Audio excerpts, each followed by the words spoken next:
Welcome everyone. Here we are at the town of Skowhegan's transfer station. We're going to talk a little bit about developing a community compost operation similar to what this facility has done. And we're going to be looking at the various feedstocks that go into a pile that's found at a normal transfer station. And we're going to also talk about how to build that pile and do some video. So the first thing I want to show you are wood chips. Most communities end up with wood chips either because they take in clean wood debris, or they get a lot of companies that chop down tree branches to clear power lines, grind that stuff up, and it has to find a home. The huge advantage of wood chips, as I've said in previous videos, are that they provide a good, coarse, strong base to build your pile on, and it's very porous. So as we know, the piles breathe from their sides and also up through the bottom. So this helps the piles perform as well as they possibly can. The next feedstock we see in abundance at transfer stations are leaves, especially leaves that are between 1 and 2 years old. This material is really good for composting, especially when mixed with grass clippings. Where leaves tend to falter is if a community wants to use leaves directly with wasted food. The wasted food is too wet, and when the leaves get all that moisture as that food breaks down, they actually compress and they can form like a paper mache that blocks airflow. So what I like to do is have a nice hot pile of leaves and grass clippings. Then once it's cooking, add your food scraps and you're always going to be successful. So just a little kind of minor thing, but leaves are really a great feedstock. They're in abundance, they have a high amount of carbon, but they just don't provide a lot of structure without some support. So a lot of communities will actually blend in some other carbon sources that provide more structure to the pile. But in general, leaves are a great source for composting. The new material that we often find in transfer stations, especially those that have a racetrack or a fairground nearby, is bedded horse manure. After every fair, there's quite a bit that's left over, and as a result, it can build up. The really beautiful thing about this material is that it has an excellent seed-end ratio, and it wants to compost on its own. So anything you add to it is just going to compost even better. What I like to see is that this is the material that is placed on the bed of wood chips, and then it's used to cover the food scraps or whatever you're trying to compost, and it creates a really nice compost blend that cooks really well. Now in the following video, we're going to show you how to build a pile using the materials that are available at this transfer station. The first thing we're going to do is we're going to grab some wood chips, and that's going to provide our aerated bed or base for the compost pile. Next, we're going to add a 15-inch layer of horse manure. That's going to provide our live active material. Then we're going to add some food scraps collected locally through their food scrap collection program. Then we're going to cover it with a generous amount of hot active horse manure. And so you should see all that unfold in this video.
as you can see from the steps that we just previously did to build this pile, we started out with a coarse wood chip base that's going to provide good airflow for the rest of the process.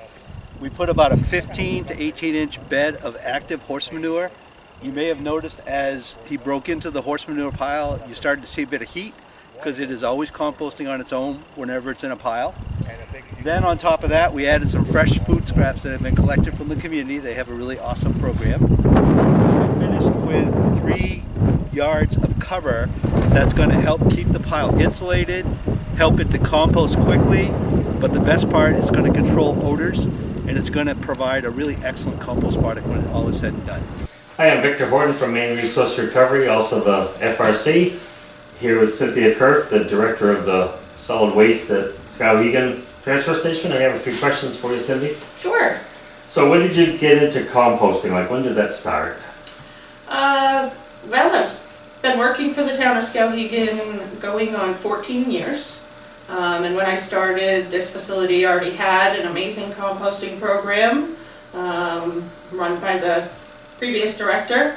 So as soon as I started working with the town, I got to learn all about the composting program, what we put into it, how it benefits the town.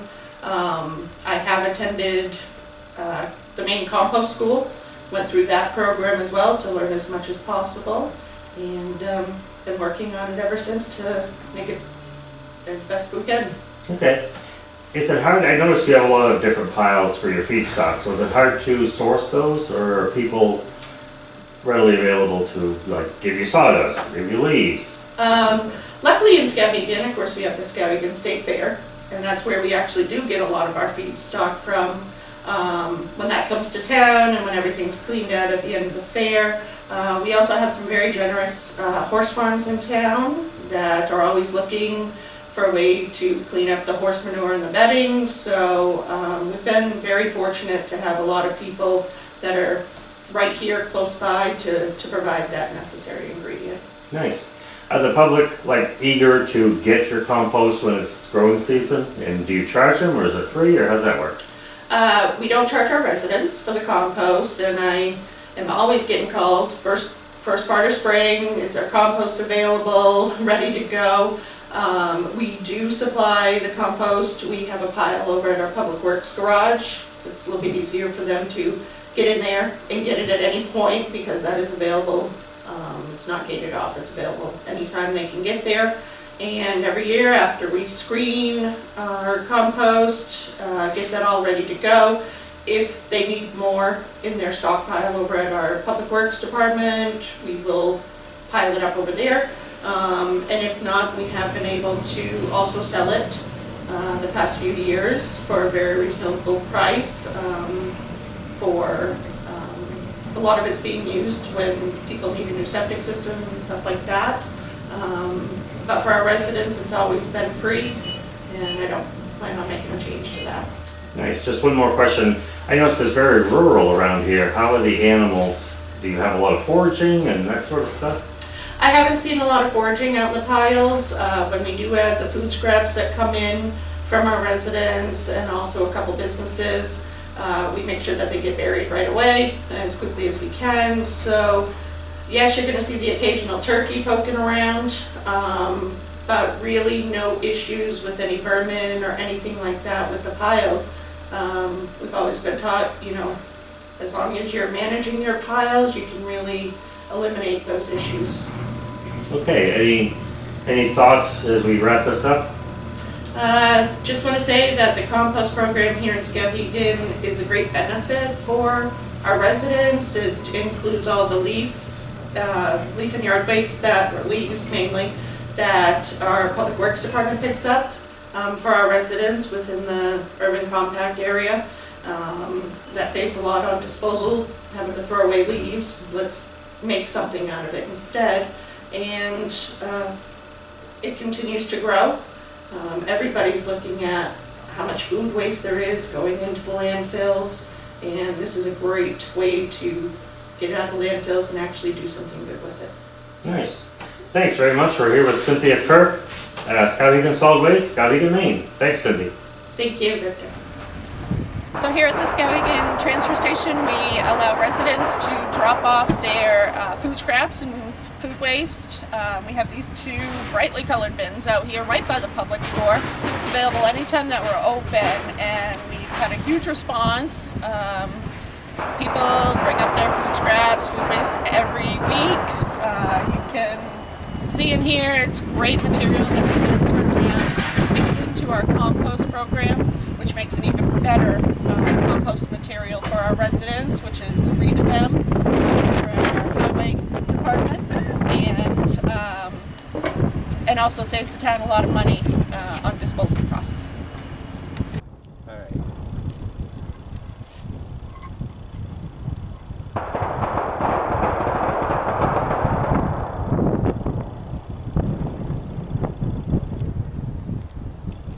Is it coming up? Yep.